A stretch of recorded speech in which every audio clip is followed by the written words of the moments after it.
انقلاب آتا ہے؟ آپ کہیں گے نہیں آتا. کیوں نہیں آتا؟ اس کی وجہ یہ ہے ہم جلسہ سال بھر میں ایک اس لیے کرتے ہیں کہ سال بھر تک ہمارے گن گائے جاتے رہے کہ کمیٹی نے کتنا بڑا مقرر بلایا تھا اور کتنی بڑی بھیڑ جمع ہوئی تھی. میرے بھائی ہم میں سے کیا کسی کی نیت یہ ہے کہ اللہ راضی ہو جائے؟ ذرا بتائیے تو صحیح.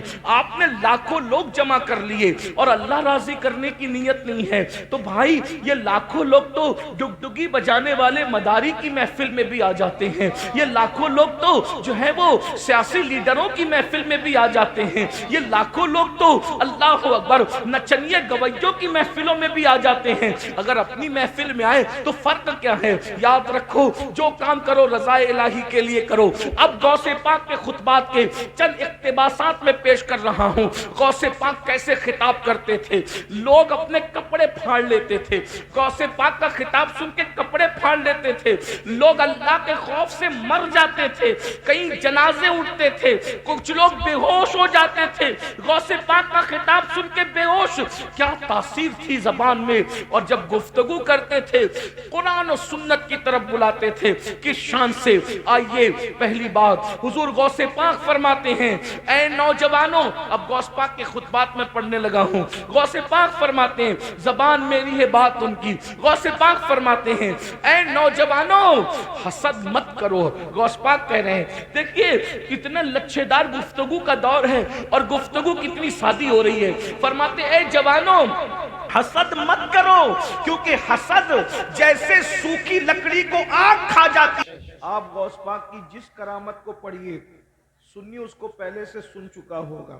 جی اتنا غوث پاک پر بیان ہوا کہ ولیوں کی کائنات میں اتنا کسی پر بیان نہیں ہوا. بے شک غوث پاک پر اتنا لکھا گیا کہ ولیوں کی کائنات میں ان سے زیادہ کسی پہ نہیں لکھا گیا.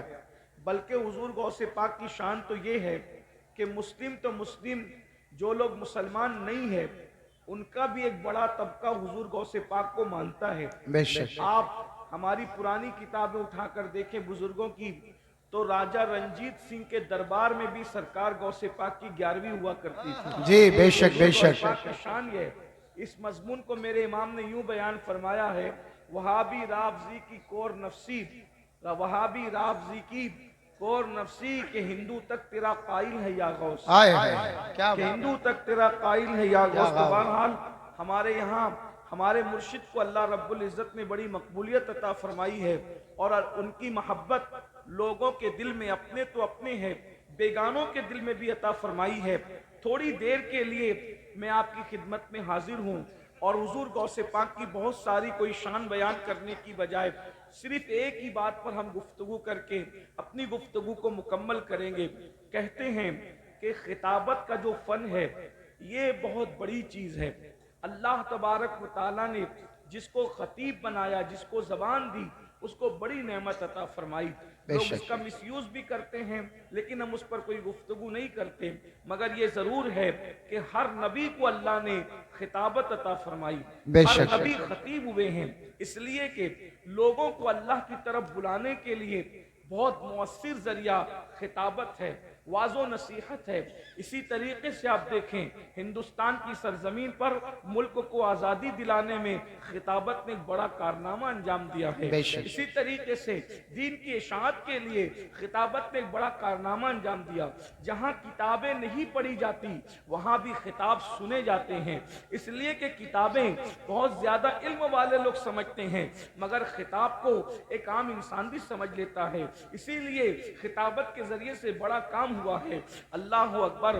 ہم اپنے مرشد حضور غوث پاک کو جب ہم دیکھتے ہیں تو سرکار غوث اعظم جیسا ولی اگر ہمیں کوئی نظر نہیں آتا غوث پاک جیسا کوئی مفکر ہمیں نظر نہیں آتا غوث پاک جیسا کوئی معمار قوم و ملت ہمیں نظر نہیں آتا غوث پاک جیسا عظیم مصلح ہمیں کوئی نظر نہیں آتا غوث پاک جیسا جیسے مصنف ہمیں کوئی نظر نہیں آتا غوث پاک جیسا جیسے عظیم صاحب ولایت کوئی نظر نہیں آتا ویسے حضور غوث اعظم جہاں اپنی شخصیت کے اندر ایک بڑی عظیم ہستی ہے، ہر جہت سے وہ بے مثل و بے مثال ہے، اسی طریقے سے اللہ نے ان کو جو خطابت کا فن عطا کیا تھا، ان کے دور میں آپ جیسا خطیب دنیا نے نہیں دیکھا۔ خطابت کا وہ عالم تھا کہ حضور غوث پاک کی محفل میں ایک وقت میں 70,000 لوگ جمع ہوا کرتے تھے، 70,000 لوگ۔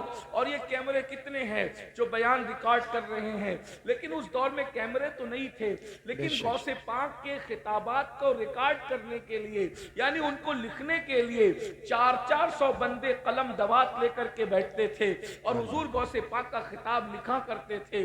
جب غوث پاک خطاب فرماتے تھے تو انسانوں کے علاوہ جنات کا مجمع بھی ہوا کرتا تھا۔ ابھی یہ منتظمین نے کتنی محنت کی ہوگی، تب کہیں جا کر یہ ہزاروں کا مجمع جمع ہے، لیکن 70,000 نہیں ہوں گے۔ جہاں تک میرا خیال ہے کہ اس مجمع میں اتنی محنتوں کے بعد، لاکھوں روپے خرچ کرنے کے بعد ہزاروں آئے ہیں، مگر 70,000 نہیں ہے۔ آج سے 900 سال پہلے نہ کوئی تشہیر ہے، نہ کوئی انٹرنیٹ کا دور ہے، نہ کوئی تشہیر کرنے والا ہے، اور 70,000 کا مجمع ہے۔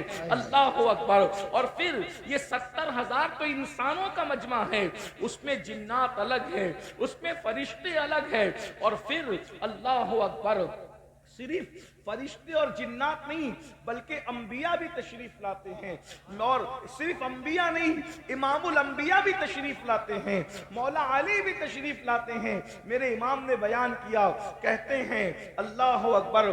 ولی کیا مرسلی خود خیر الرسل آئے، تیری واز کی محفل ہے یا غوث، سبحان اللہ، سبحان محفل ہے یا غوث۔ خود حضور سید العالمین تشریف لاتے ہیں، مولا علی تشریف لاتے ہیں، اللہ اکبر! اور بیان کی چاشنی کیا ہے، بیان کی لذت کیا ہے؟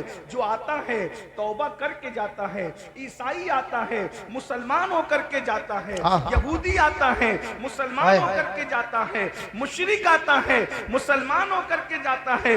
کیفیت یہ ہے حضور غوثیت معاف کی، لیکن میں آپ کے سامنے تھوڑا سا حضور غوث پاک کی خطابت اور دوسروں کی خطابت کا ایک فرق واضح کرنا چاہتا ہوں۔ میں آج کے تناظر میں کچھ نہیں کہوں گا، میں صرف جو ہے حضور غوث پاک کے دور کی بات کر رہا ہوں۔ آپ جانتے ہیں میرے بھائی، حضور غوث پاک نے جو انقلاب پیدا کیا ہے، آپ کو محی الدین کا لقب ملا، یعنی دین کو زندہ کرنے والا۔ یہ لقب کسی کو نہیں ملا، امت محمدیہ میں یہ لقب صرف حضور غوث اعظم کی خصوصیات میں سے ہے، اسی لیے محی الدین کسی کو نہیں کہا جاتا۔ یہ دین کو زندہ کرنے والی حیثیت شخصیت ہے۔ آپ کیا ہستی ہے!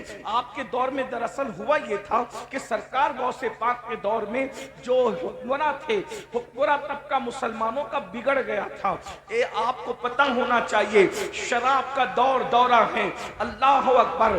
یہاں تک مورخین لکھتے ہیں کہ ایک مسلمان مالدار کے گھر میں شراب پلانے والی 300 لڑکیاں ہوتی تھی، ایک مالدار کے گھر میں۔ مسلمان اتنا عیاش ہو چکا تھا، 800 لڑکیاں گانے والی ہوتی تھی۔ دولت کی وجہ سے لوگ آوارہ ہو چکے تھے، دولت کی وجہ سے لوگ عیاش ہو چکے تھے۔ اور ایک بات آپ کو بتاؤں، حالات یہ تھے حضور غوث پاک کے دور میں کہ مسلمان عیسائی لڑکیوں کے ساتھ جو ہے وہ ان کو اپنے حرم میں لا کے رکھ رہے تھے، یہودی لڑکیوں کو اپنے حرم میں لا کر کے رکھ رہے تھے۔ گویا کہ عیاشی کا کوئی بھی موقع انہوں نے ہاتھ سے جانے نہ دیا۔ اور پھر مذہبی طبقہ مالداروں کے سامنے سرنڈر ہو چکا تھا۔ مذہبی طبقے کا حال یہ تھا، وہ تقریریں کرتے تو لوگوں کو سلانے والی سے مطلب یہ، ارے تمہیں کیا ڈرنا، تم تو مسلمان ہو، تمہیں تو جنت ملنی ہی ملنی ہے۔ آپ مجھے بتائیں، شرابیوں کو جنت اس طریقے سے بانٹی جائے گی تو کیا وہ شراب چھوڑے گا؟ جواریوں کو جب جنتی کہا جائے گا، آوارہ گردی کرنے والوں کو جب جنتی کہا جائے گا، تو کیا وہ برائی سے وہ باز آئے گا؟ وہ توبہ کرے گا؟ اللہ اکبر! قرآن حدیث کو چھوڑ کر منبر سے سب بیان ہو رہا تھا، یہاں تک کہ جھگڑے اہل علم میں یہاں تک پہنچ گئے تھے۔ اور جھگڑا بھی کس بنیاد میں ہو رہا تھا؟ کالا کلر افضل ہے یا سفید کلر افضل ہے، سفید کلر افضل ہے یا ہرا کلر افضل ہے، یعنی قوم کو